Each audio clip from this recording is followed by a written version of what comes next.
So, Swaim. Oh yeah, Michael Swaim, Abe Epperson, frame rate. We rate frame. What's the best mascot to lead a robot rebellion in a failed capitalist state?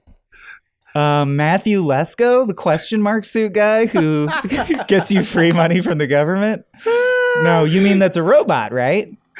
Yeah. What? So like, yeah, if it was Simpsons, well, obviously in this film, spoilers for Electric State, free on not free. It's on Netflix. The Mr. Peanut, right, is used as like an Abraham Lincoln, and like so that's the real brand that they used. For a revolution, well, see, that's the inherent problem that I'm sure we'll discuss.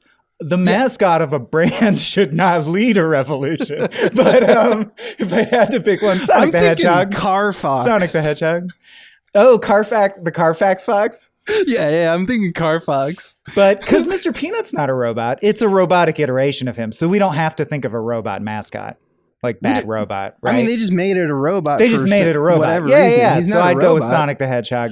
Oh, Metal Sonic from Sonic CD. Final answer. Oh, it's a Sonic video. He's so rad. He's a rebel. I was also thinking about Flo from Progressive. Like I watched the shit out of don't we? Isn't that Milana? I don't. No. You're thinking ATT. Flo. Yeah. No, Flo Milana's from ATT. Progressive, because they like made it like a cinematic universe at this point. Right. I know. Because they've started doing genre parodies, right? Where she's in space and stuff. She should do multiple murders and like go to jail. And I don't know, break out. All right. Are you satisfied with your opening bit? Yeah. Great. We got an answer. All right. Then I'm going to explain to the audience just real quick. It's just a Me and Abe episode, and it's a spontaneous one, which we rarely do, because we both watched Electric State.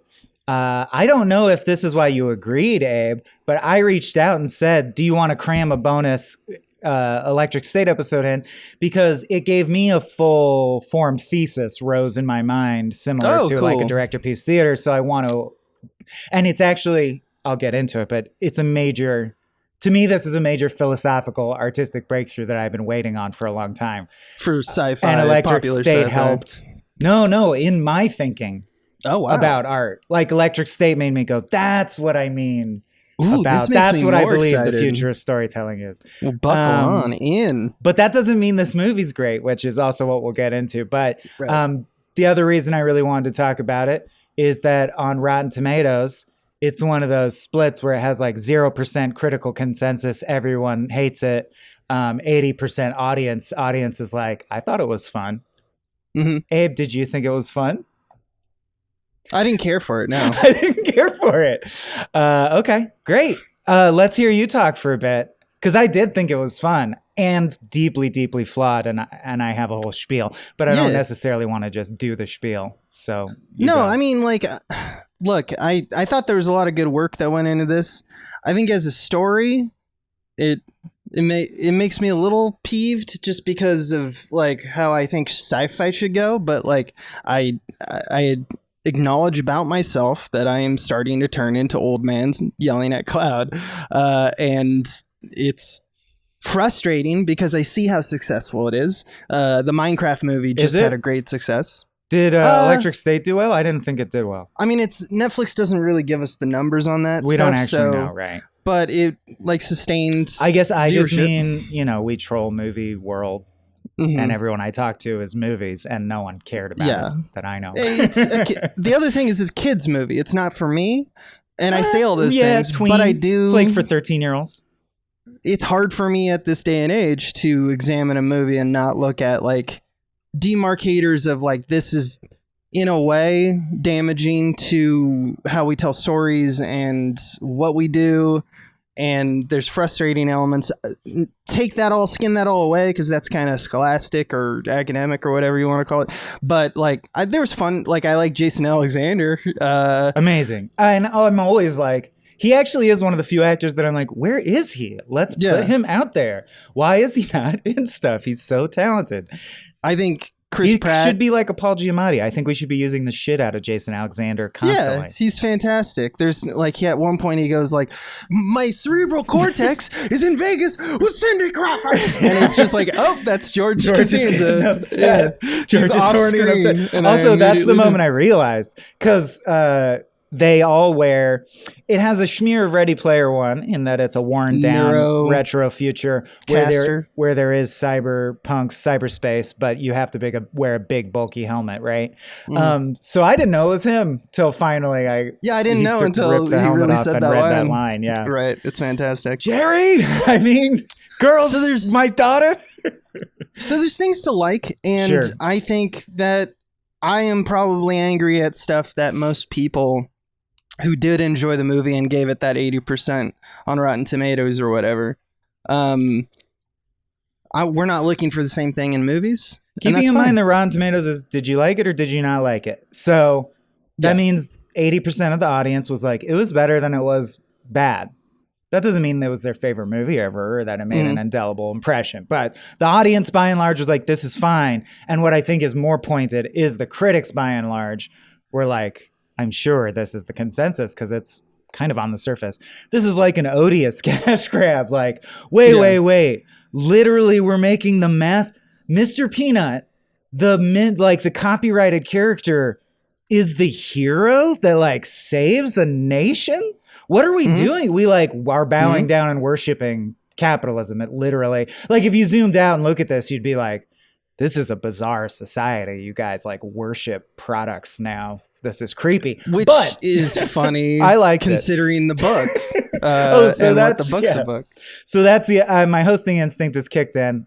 And for people who are unaware, I can do it real quick. I want to give a little context. There's an artist who you've probably seen because he goes viral over and over because he's frankly like visionary. Yeah, it's an amazing, unique visual style. Simon Stalinog is his name. And he's released a series of books that I bought all of them to read to my son, and they're super good. And Tales from the Loop is the other one that I'm familiar with. Tales from the Loop, Things from the Flood. They all have titles like that, but he's done a bunch. Like, that's his career, is he does these picture books that are like a sci-fi novella that anyone from age 13 to me, because I like them, could enjoy, especially the sci-fi offers. That's where he pushes himself. He tries to be creative and have interesting sci-fi offers that look weird. And he has lots of creepy big robots in the mist and retro-futuristic, bulky, cyberpunk stuff, but with like a Swedish, you know what I mean? It's like if Johnny Mnemonic was Swedish, it wouldn't be so Vegas-y. It would be more like misty, but it's still like a giant robot face on a screen. Shit like that. So in a nutshell, Chris Pratt and I think Anthony Mackie's the voice, right, of his robot sidekick. And who's main girl? I always go Billy Bob because like it's Millie Bobby Brown. Millie Bobby Brown, thank you. And I even forget the guy we just Stanley Tucci and blah blah blah. My point being mainly aimed at Chris Pratt and Anthony Mackie. It's like cast. I don't think it's Anthony Mackie, is it? I think so. No, you're right. It's Herman. Herman is his sidekick. Yeah. Really uninspired. What we would call safe casting choices. The two people with gravitas in the movie are Stanley Tucci and Giancarlo Esposito, which is like the equivalent of bringing in studio musicians who you can trust will just do a good job, right? To me, no offense to either of them. They're both great, but they're like hardcore reliable. That's Woody Harrelson's there. Hank Azaria's there. Woody Harrelson is Mr. Peanut, and he's modeled after Abraham Lincoln. He frees the machine race by fighting, like by beating people up.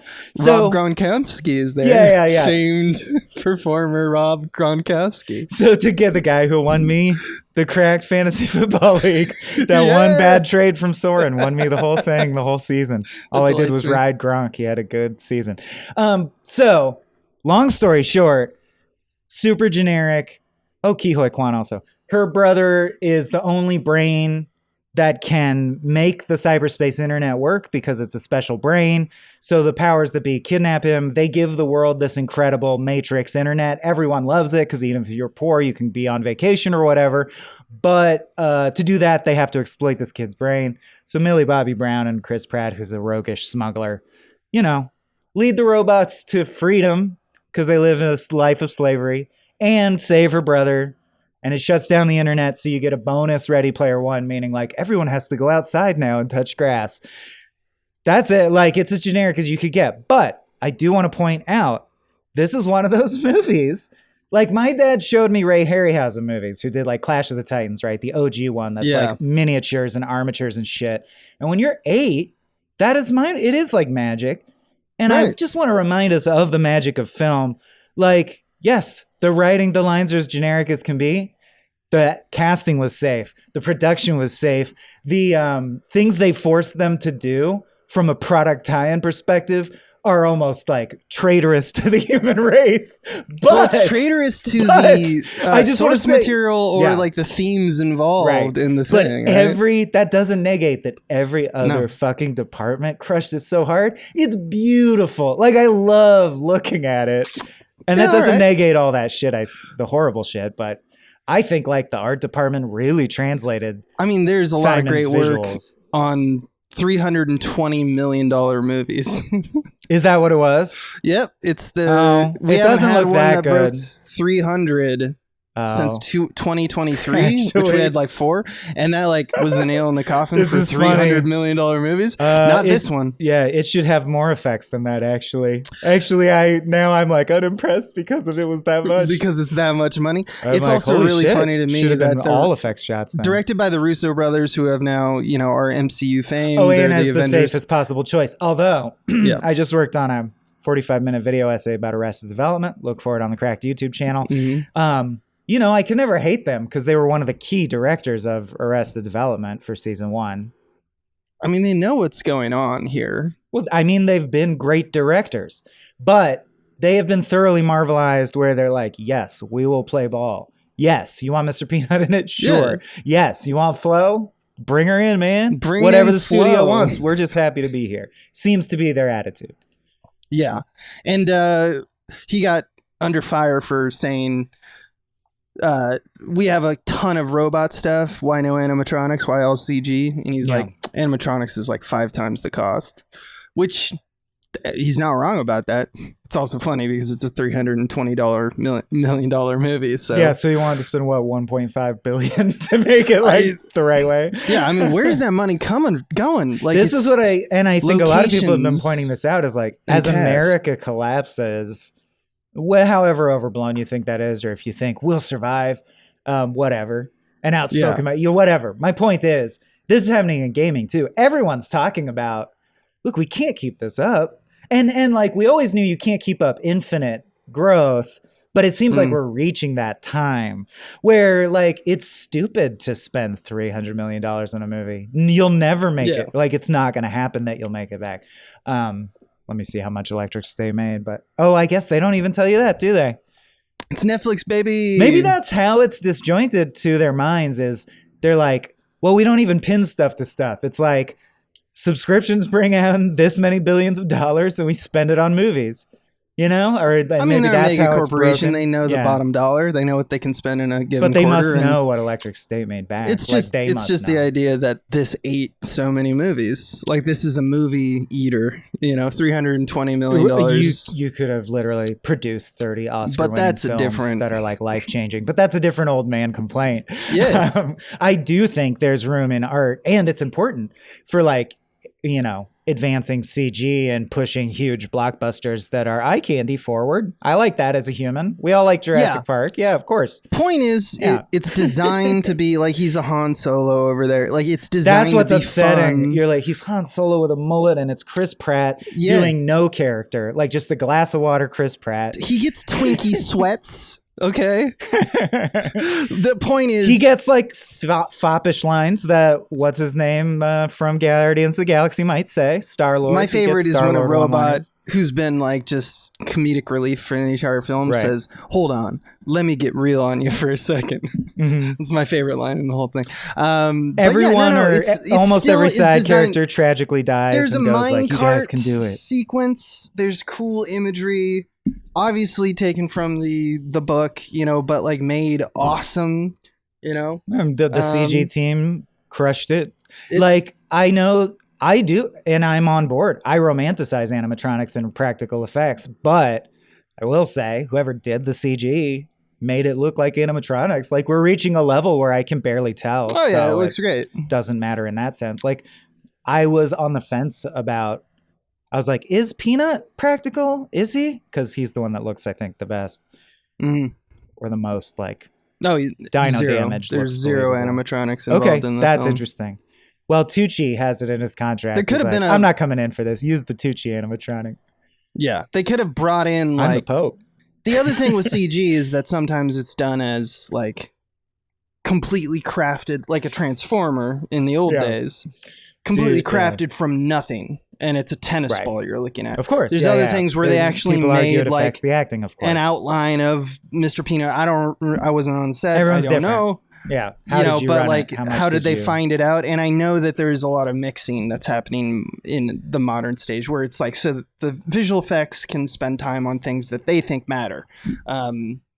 That's why some of the things, like for example, in the Minecraft movie, are like they actually designed that.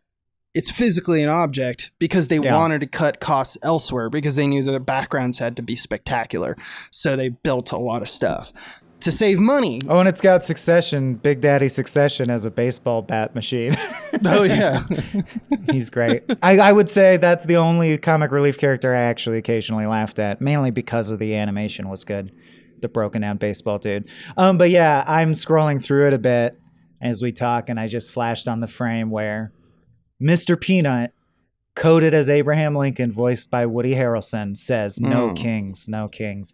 And I'm like, wow. We're literally like wrapping the ideal of American freedom in a product. That's fucking sickening. I mean, that's what it always is. It's what it always is, but we've reached, as many people have pointed out, like Trump is a cartoon parody of everything, you know, Matt. We've reached like grotesquerie stage where things seem like jokes.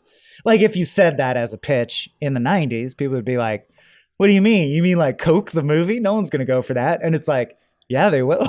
They totally will, dude. This is what bothers me the most about, and I'm sure your thesis kind of runs into this happened at Disco Elysium, by the way. Amazon bought it to make into a show, and people are like, hell yeah, that ruins everything about it. Like, wow, hell yeah. Yeah. Because I actually haven't read the book, but I did some research before this, notably a Slash Film article that pointed out all the differences from the book. Right. And some of the stuff did make me kind of mad. Please. It's not just the tone, but it's also like, it's only because the Mr. Peanut thing. Like for example, that's the glaring one, but I'm sure it's riddled with them.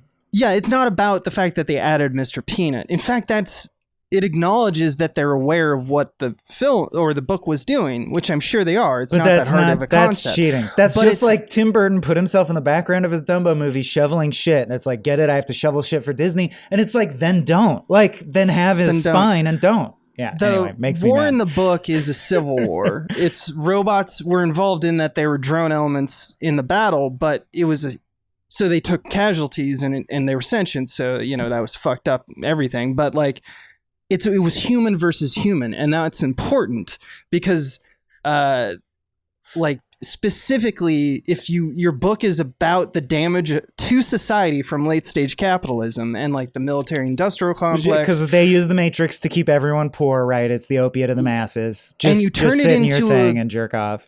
Boilerplate plot that is equal rights and freedom for all. It feels disingenuous to me because and like, those are the exact humans are good, things, but robots are also good. Those are the exact things that are often co-opted and made as like agitprop for, you know, like the thing that they're trying to take down. So it's both.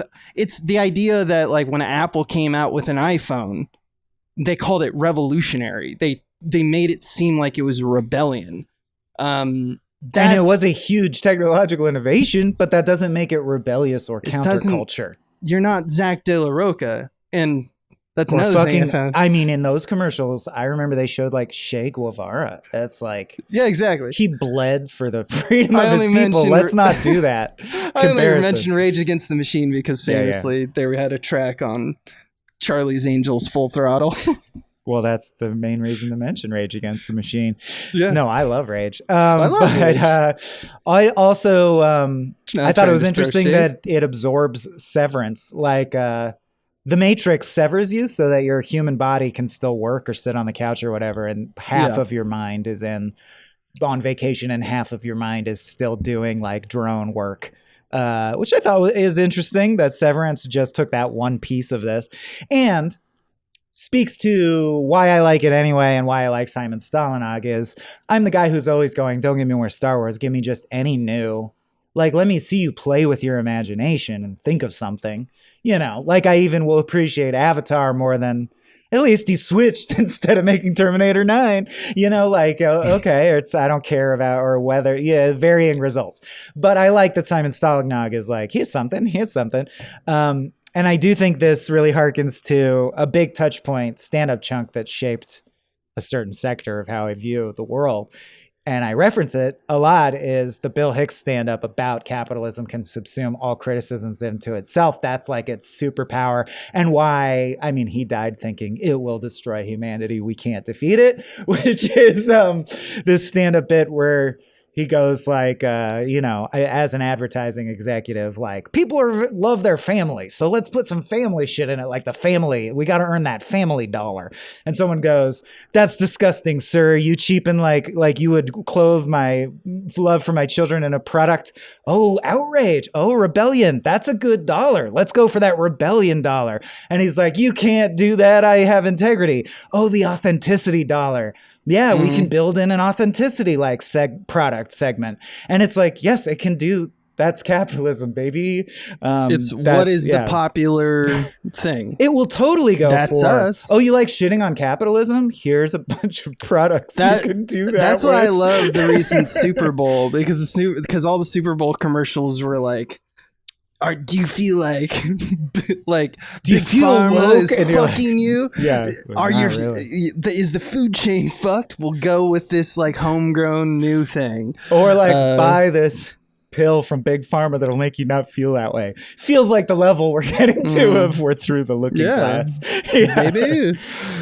Yeah, that's the thing I get into when I see sci-fi like this. You know, like we have the head of the head of medicine in our country is a guy who's like, I don't believe medicine exists. Uh-oh, how did this happen? How did this happen? Yeah, the thing which you're probably tired of because I know you've heard me voice this opinion, but something that I always think, especially this day and age when we're like writing new modern sci-fi, which looks like the book is all about this and, you know, the movie is not, which is the, you know, kind of percentage of Orwell versus Huxley, like Brave New World 1984, that is actually happening. Because I think that like when we look at like the Neurocaster stuff, it's clearly in the book like an opioid epidemic kind of parallel or parody. And it's less Orwell and more Huxley because in, I think, our modern dystopia, Brave New World is like adds a little bit more nuance because it's like in terms of like the sci-fi real life bridge that we're always trying to cross. Like, yes, Big Brother is evil and does everything to subjugate you for profit, but and also, here's some of his bag of tricks that you might not have noticed. And that's the Huxley of it, or that's the Orwell of it all. Right. He's sort of a mathematical take on here's how they get you. Right. And we like to blame people. So that's for sure down with Big Brother. Yeah. But also the nuance that I like, and when I see it represented in sci-fi, you know, content or whatever you want to call it, like our comfort addictions and turning away from injustice makes us a part of the problem.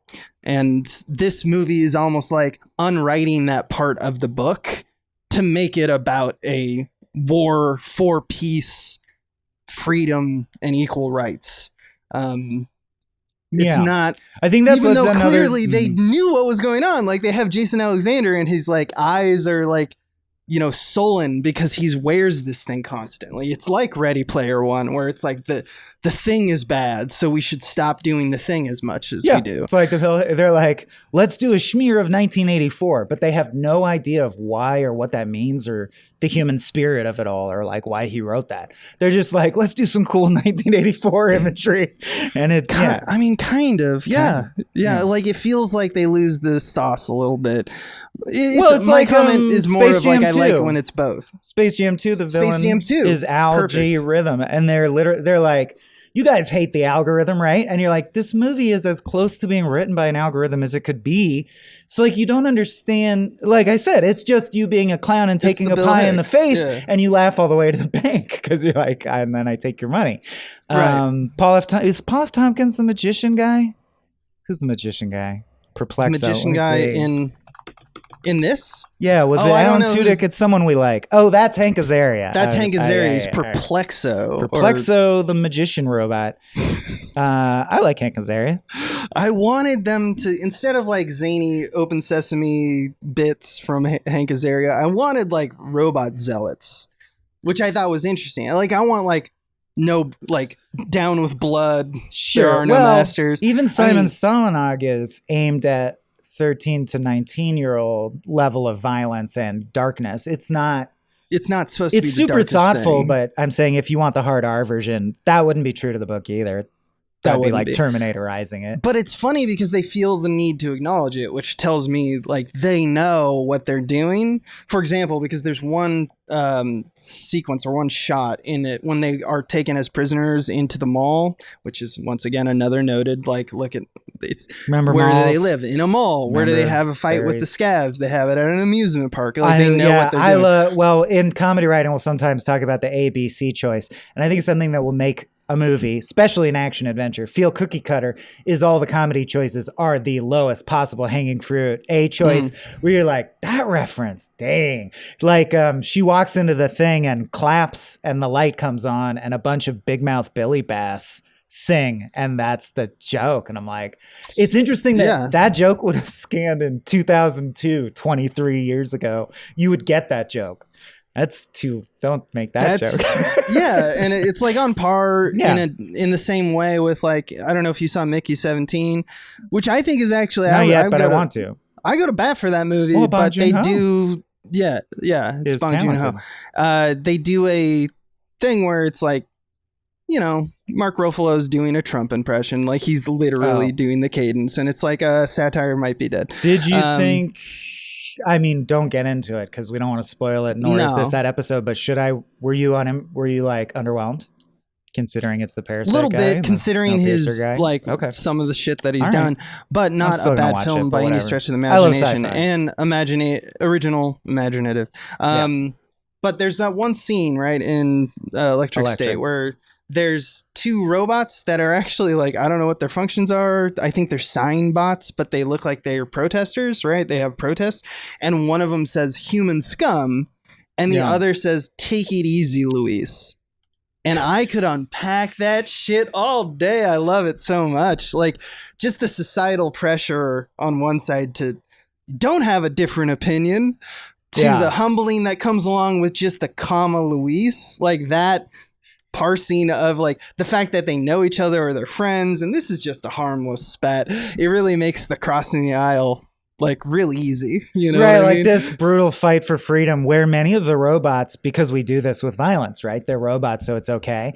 Like the robots get ripped apart by magnets where it's like, well, that would be his guts spilling out all over the battlefield if it was a human. And the whole point of this is we're trying to humanize them or grant that they are a race of sentient, living, feeling things that shouldn't be enslaved. So to me, that is a very violent thing to see, right? I mean, even as a kid, you're imagining that thing I empathize with is screaming in pain, even though it's digitized screams and its intestines are slopping out.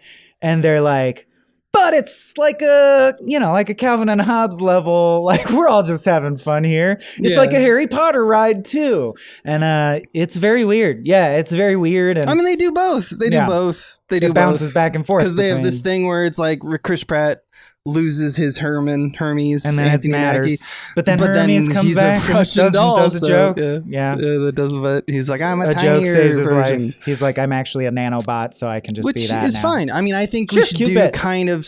That's a great way to deal with frame, kid stuff. There's a Sears, there's a Sunkist logo. They know what they're doing. I wonder if it doesn't matter how much they made from the tickets, and it is literally just the commercial tie-ins make more than 300 million. That's possible. I don't think they would make 300 million. Okay, but I guess I'm saying commercial of course they are savvily factoring in, look, it's not just the income from the watching, it's the income from the tie-ins themselves is, that balance against the budget. I mean, it's synergy, baby. Yeah. That's what I'm talking about. And then watching the movie, I immediately was like, I want some peanuts. Gotta put these peanuts. Gotta go buy peanuts and stock in peanuts. Do you know that Mr. Peanut has never had a Southern accent? Oh, right, true. Woody Harrelson does it. He actually had a British accent for a small time. Right. He didn't speak at all for a long time. Yeah, he's not supposed to. And I love what they're doing there. They're obviously doing like an anti-slavery Southern rebels thing, right? Yeah, he's supposed to be. And I know Abraham Lincoln didn't have a Southern accent. Yeah, he's Abraham Lincoln. It's a mishmash of like... Well, he's Kentucky. Yeah, he's like, it's Abraham Lincoln plus Mr. Peanut and just a smear of down-home politician who you can trust. And, you know, he stands for everything. But like he says... they like tear down the flag at Iwo Jima and he says like no kings, only men. And you're like, yeah, it's weird that it's Mr. Peanut doing this. There's no way around it. It's like when you growing up, you know, you'd watch Japanese stuff and go like, wow, their culture's crazy, which is inherently problematic, obviously, to look over the fence and like I see that it's now. Different. But you do go. And I think that's okay to say. It's strikingly different where it's like, we're not obsessed with mushrooms. They are, right? And they're cartoons and blah, blah, blah. And then you can sometimes snap out of your own culture. And this is one of those times where I'm like, if I was Japanese and steeped in Japan or any, you know, other culture and saw this movie, I would go, wow, those Americans are fucking crazy. Look, they got the peanut guy from the peanut jar is fighting the robots. There's not a fucking mushroom in this. What the raccoon's balls are normal. They don't change shape. No, but I know what you mean. Yeah, it's easy. It's just how the world. I mean, the offers in this, I'm saying, actually behoove you to like step outside and look at them and be like, "What are we?" We're in year 90 at this point of being like Americans are like obsessed with gunplay, and we're like, yeah, I mean, we like it, but it's like a reasonable amount. And then you like think, oh yeah, every single like diehard like Arnold Schwarzenegger's career is a testament to how much we love guns, and we don't have a problem with that. And I don't think, I guess we should, you know, I'm not here to be like, take your guns away, I guess. But it is weird. I would take have most to give guns it that away. context. I'm comfortable giving that. Hey, you run your society how you want, brother. Yeah. Take it easily, Louise. Well, actually, no, it's a very complex. It's very complex because I've talked to then minority activists for various impacted communities who are like, I know you want to take the guns away from the people who are like, come take my guns. I'll shoot all you people for no reason. I love guns. My gun is my dick. But what about people who are actually like, no, the government actively oppresses and tries to kill us. It would be nice if we had guns. Like, I guess it's not my place to say. Yeah, this is not about that. This is more about movies. Not about Can I do my spiel? My thesis spiel? Hit it up. Yeah. All right.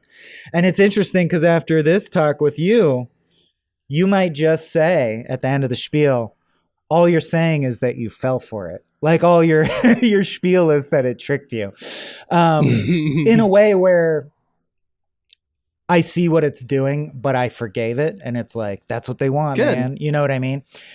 But I'll explain why I forgave it.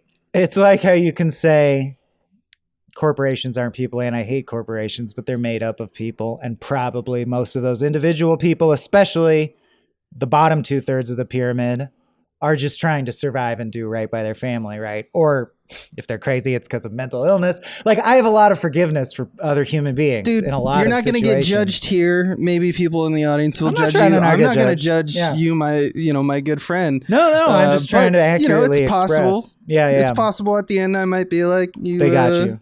You were feeling very generous today. Or maybe you're too easy. But here's, and I guess I will say the final caveat is, tune out if you'd rather hear this as a Cracked essay video, because I'm also doing over at the Cracked YouTube channel a video about this, which is I'm really interested in postmodernism. And if you're a longtime listener, you've heard me talk about this before. Natural selection leads to complexification. Again, I'm going to do a whole video, so I'm kind of going to gloss over it quickly. If it's kind of confusing, I'm sorry. But I don't want to unpack the beginning, like the base bricks before moving on to my real point. So like natural selection leads to complexification, not just in life forms, but even in ideas. That's what memes are. They mutate and spread, and the ones they're more adept at spreading, there's more of them later. It doesn't mean they're better. It just means like if something multiplies a lot, then there's a lot of it. You can't argue with that. It's true. So A great example is grocery stores in the Wild West times had 80 products, and now we average like 8,000 products. And it's not that 8,000 items were invented, like different kinds of things. It's just that there's 5 kinds of chocolate chip cookie. Which specific one do you like, right? This gives us fractured identities, blah, blah, blah, leads through art, which is always trying to innovate and push against itself and have its own identity, as humans want to do just to do it. So as a result, you have all these art movements, and if you went to school, you learned some of them, or you're like, yeah, Cubism, Pointillism, Surrealism, blah, blah, blah. Some of them were political. Some of them were just like, this is interesting. Some of them were religiously tied in. Then you get to postmodernism, where you go, okay, we're in the modern era. Everyone who wants to be an artist has the ability to, if they're so interested, learn about all those periods. Like they have all that info is compiled. So now we can make collage art that combines, and obviously we've proceeded, I'm trying to go fast so I don't bore people who already, know this like the back of their hand. Now we've proceeded to like, can products be art? Can Sonic meet Mario? Can Marvel cross over with DC? The mashup. Can this shoe be art? And then even if you're not being cynical, there's, experimental artists who are like combining Egyptian hieroglyphics with VR, with, like whatever. That's the point. Postmodernism says I do whatever I want. And my knowledge is that the audience is also savvy and people understand that things are references to other things and that things are fake and you can break the fourth wall and you can have Deadpool and all this shit. So a huge question is, then what? If you want to be new, or are we done? Is that art? Like, is there no more new art that will ever be invented? And I'm always trying to think of an answer that I could give that I could stand behind. And I think Electric State gave me a breakthrough or crystallized something, which is that I think I see the human artists underneath it who are working towards something that I forget what I call it. I think I have the multitasking skills to look up my notes while I'm describing it. But like connectivism or transmodernism, I came up with some stupid name for it I'm going to use in the essay vid. But the point I've heard remodernism. I've heard... Oh, yeah? I should do more research into what other people's answers are to this, because I know it's a question that... I've also heard a movement of people who are like, modern art is not modern art. Modern art was an era of time that we now call modern art. What you want to call modern art, we're now calling contemporary art, which, again, doesn't solve your problem. It's just because we need names for stuff. In 1,000 years, contemporary art will be contemporary art. That just means now. I think I should call everything two. I called it connectivism, which is, obviously we're interested in crossovers and connecting things up. I do believe this is where it strikes at like my own psycho-spiritual metaphysical core, which is, I do believe the universe is all one and everything's connected. I have science reasons for this and quantum science, like, layman theories. I have science for this. I'm saying there's no time, I'll do essay vids about this and but I'm not going to explain every detail of my thinking here. But I do want people to know it's not that I'm against that, but it's not because I was raised religiously. It's more based on my reading about the nature of consciousness and what we know about quantum entanglement and how consciousness arises, and that the universe at one point was compressed into a tiny little dot. Like, how can we not be connected? Invisible forces connect us all at all times. The mass of all objects pulls on the mass of even the farthest away, tiniest object in the universe. So we're obviously all connected, but I do think that it extends to like levels of meaning. And I believe in the theory that it might be our destiny to eventually connect all of the universe up, and that is God. I believe in trippy shit like that. So through that lens, read my novel, The Climb. There's a lot about that. I think I see under the surface of the Electric State. So I guess I've had this cynicism where I'm like, man, we're in this dark ages creatively where capitalism crushes us all and crushes everything into cookie cutter. And it's doing it to all these people who are trying. Like Everything Everywhere All at Once is a huge landmark because it got away with it. And I think it will be looked back upon as maybe a part of this movement. And it's about connection. And I think there are a lot of things right now that are about connection. And specifically, they take advantage of the fact that we're saturated and info-rich now, but in a way that has a spiritual dimension that I will call noble. Maybe none of this will make sense, but what I mean is connectivism so far and references seems to have been used up to this point for the last maybe 30 years to build squeeze attachments more to money, others. build attachments to other product groups, reference things so that you have member berries so that we can activate nostalgia. Exactly. But I think we're digging through the shit to a point where thoughtful artists are almost collage-like going, well, if I have restraint and I carefully choose what I don't want to talk about, this isn't Egyptian hieroglyphics. I know they exist, but I'm not going to. This doesn't break the fourth wall. Like a guy making sushi, right? I'm carefully selecting my elements, and I am taking advantage of the same thing. The fact that I know everyone knows 1,000 things about pop culture. And this is what I strive to do with my novel. And I'm using that to say things that classical art might have said about the nobility of man or the human spirit, and not... What's funny is I was like, and this did say the thing about like Measure of a Man, the TNG episode, like robots are just as sentient as humans. And I stand that. And as a sci-fi lover and a Trek lover, that actually does get me. I do sympathize with robot sentience, and I care about that as an issue, as a nerd.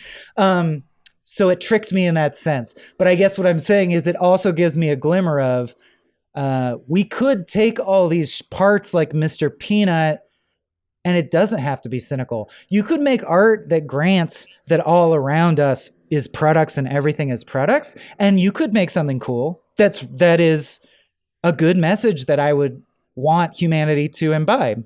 Like, you could do that.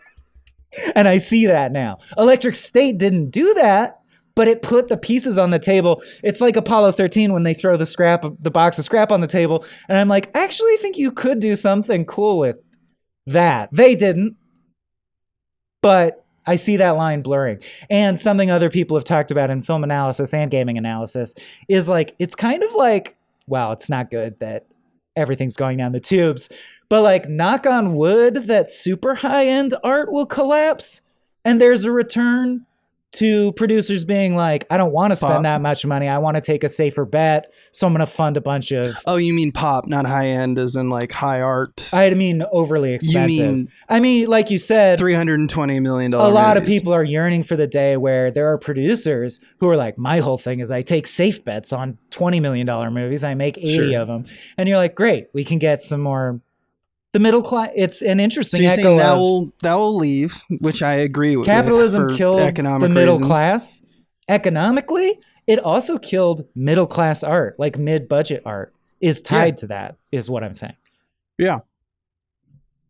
No, that's absolutely what happened. It's also as things became more international, which isn't actually as much as people think the pie is, but like as DVD sales left, get that was China the money, only get that market. India money. That was the only market that could replace that hole, because it's less than 50% of a American blockbuster movie. Like China, all these huge markets, India, like they actually get internationally less than you'd think. It's just something that I've been researching a lot with in terms of tariffs. Are like how much does that guide the studios to thinking? Really, is the question I think. Yeah, it's more answered. Right. It's like making your money back is tough. You have to get so many eyeballs on it. Yeah. And honestly, like, do not squawk at the idea of like Avengers Endgame, a decade ago. I like that movie. People going more than once. That is a repeat viewership, loving something so much that really truly brings $1 billion to a movie. But yeah, like there's several things I want to unpack so far of just things that you've already said, because I think it's a fascinating theory about trying to see the holistic kind of version of it all. So you're trying to argue that this is going to go the way of the dinosaur. These types of movies. No. So that's another thing about natural selection, right? Like your antecedent, there's still amoebas. Like the antecedent species don't go away. That's why systems naturally complexify. What do you mean? What do you mean by that? So I mean, evolution, the natural selection thing is like, that's my core principle that I think underlies all my thinking, is that I believe in natural selection, and I believe it applies to everything, not just species. And that means that things complexify. For example, right, people talk about how the Beatles could be the biggest band that literally everyone on the world. You kind of can't do that now, or it's way harder. It would be Taylor Swift, you could argue, is accomplishing it. But there's a huger swath of the population of Earth who don't give a shit about Taylor Swift, then didn't give a shit about the Beatles at the time, because more of the English-speaking world was a monoculture. And now there's audience now fragments. Now it's not a monoculture. And just like I was talking about with the grocery store, stuff tends to complexify. So my point being, I don't think it'll ever go away. There will always be people making blockbusters, but I think that will become its own small fragment. And like future generations, this is just my stupid armchair bet, we'll think of going to the IMAX theater like going on a carnival ride, right? Like we're going to go see the $500 billion budget movie at the IMAX. Otherwise, we're going to watch our thing at home or do a VR thing or whatever at home. Well, yeah, there's also cultural pressures to do a certain thing. You know, now that we have streamers, there's a different situation at play. What preferences the American public and worldwide public like have. While we're sitting here Googling, I just found a quote from Netflix where one of their answers to one of these electric state questions was, well, let's look at it this way. We made $9 billion in profit last year, so we can afford it. So like that's a different way of thinking than X movie has to make X budget back. It's interesting because another thing that you said was like the adoption of authenticity as a mainstream kind of ploy by corporations. We can pretend to we be are authentic. Our brand is authentic, and we're in like year 20 of that really being emphasized. Too, like you. Yeah, exactly. Super Bowl. Some people mean it, some people don't. You can't tell. That's the problem. I've heard like an outcry on, you know, Instagram or social media in general of the recognition of that, the idea of like, we don't want authentic brands, we don't want Wendy's Twitter, that shit, we're over it.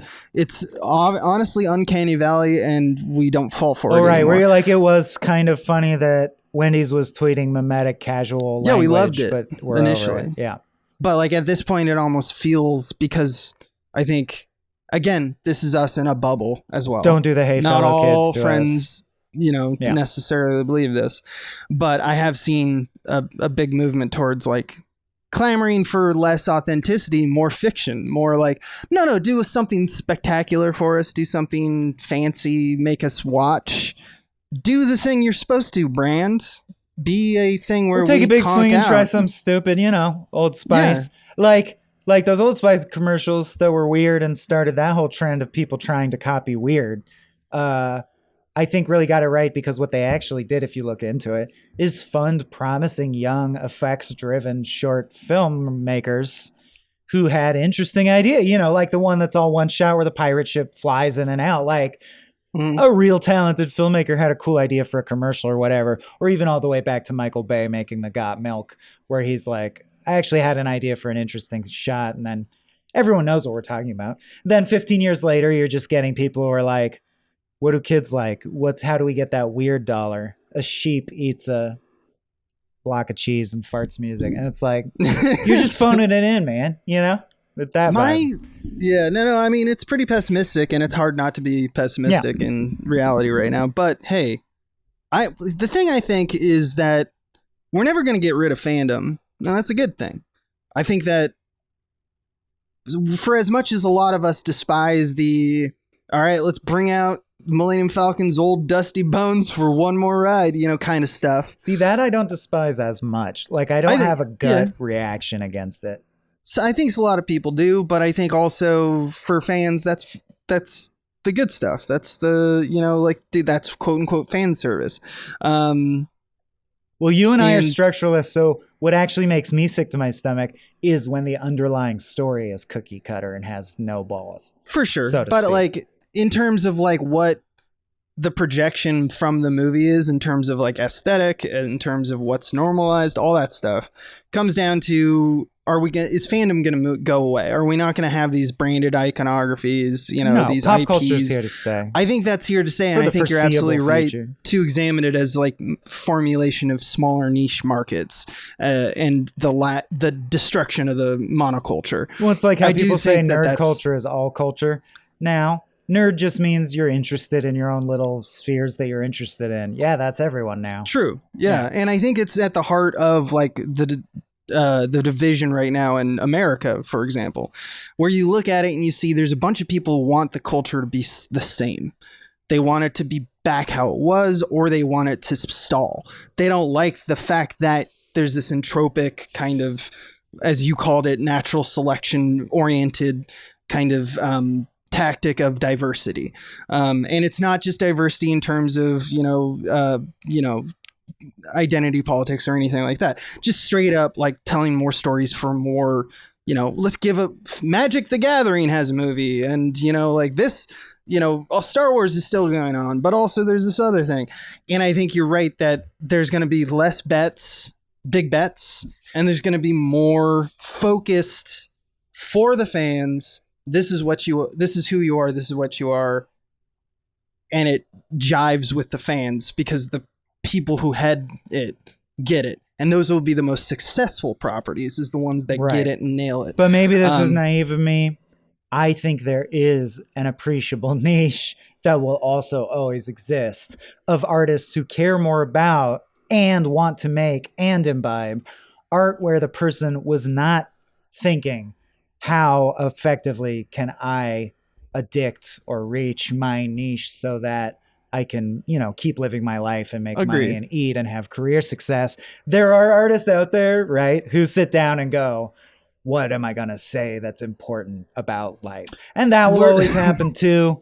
And that's what I prefer. We all eat at the table, even the contrarians. People care about life in the universe, and that will always be true too. Even me gets a spot at the table, and that's the beautiful... But sometimes it does seem like everything we do has become just the refined, sophisticated act of how can I get $1?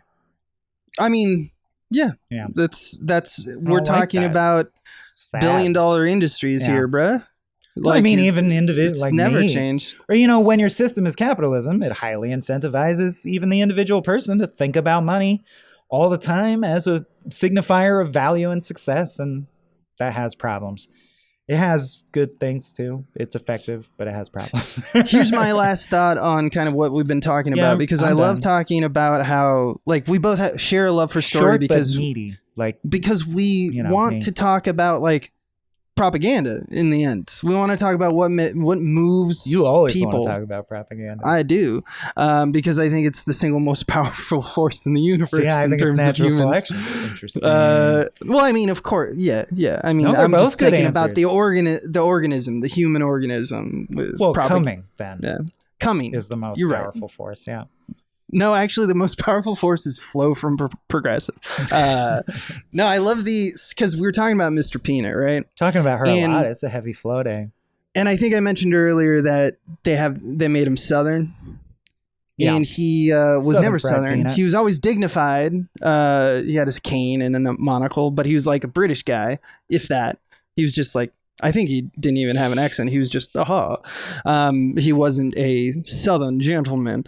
And it always fucks me up because it creates this Ouroboros.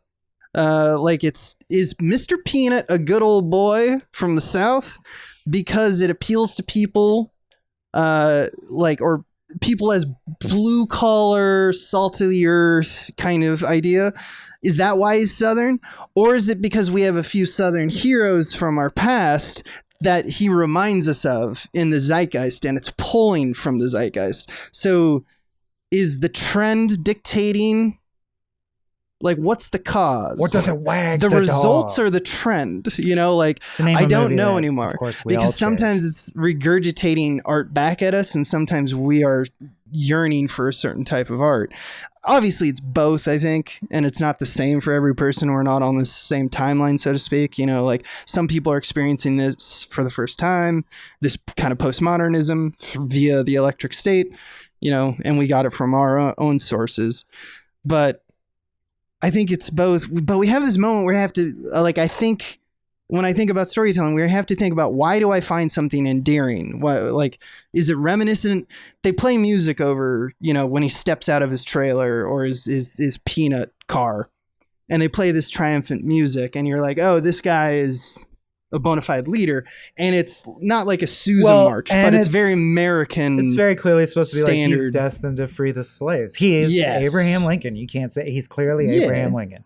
So is it? But if Abraham Lincoln personally fought to free the slaves, right? And I always ask myself, like, at what point in my nurture did that, okay, now I feel empathy for him. When was that birthed? Because it's depressing to me. If the origin of the why I think Mr. Peanut was like, oh yeah, cool, if it was an ad. Yeah. But I think the older I get, the more I'm coming to terms with the fact that it's all ads, baby. Yeah. It's all an ad. But at the same time, doesn't mean you can't enjoy an ad. That's where I'll leave it. You see the Barry Zuckercorn billboard in the climax battle? I did. Yeah, the Russo brothers slipped an AD reference in there. Yeah, it's pretty fantastic. Did you see the tower that was just made of every soda logo ever to exist? In the background, it was just like, I guess they sell soda over there. We decided to make a soda, like a shrine to soda. God, how good is Madam Web, dude? I didn't see it. Chris Pratt's introed by the Danzig's song "Mother." Mother, yeah. Love it. At least it wasn't I Am Iron Man. They didn't go. It's all this stuff. Yeah. It's all this stuff. That was a fascinating conversation just about gotta go. Where we're at. Yeah, that's movies. Let's go. That's movies. But I don't know. Go watch Electric State and think of your own thing. This is surprisingly turned into an ad for Progressive and for I think Netflix. This conversation was more valuable than watching Electric State. You could just listen to this. This was a great episode. But if you don't watch it, you won't see Stanley Tucci make a walk on water like Jesus. I just love that he's like, my mom, I want to make my own mom. He makes a nice Italian mom who cooks, who's like manja, because his own mom was abusive. It's like he fixed. Yeah, that's his. And it's also all the character motivations are so trite. Yeah, you're like, my mom was mean, so I don't care who suffers. I need virtual escapism. And then also, God, I'm sorry to say this, but I would sacrifice the one boy's brain, because this technology could be used. It could revolutionize humanity in amazing, positive ways. You just want Star Trek, dude. I just hate that little boy. You don't care if there's orphans in the engine block. You want the Snowpiercer straight to Starfleet. I know you. I know what you're about.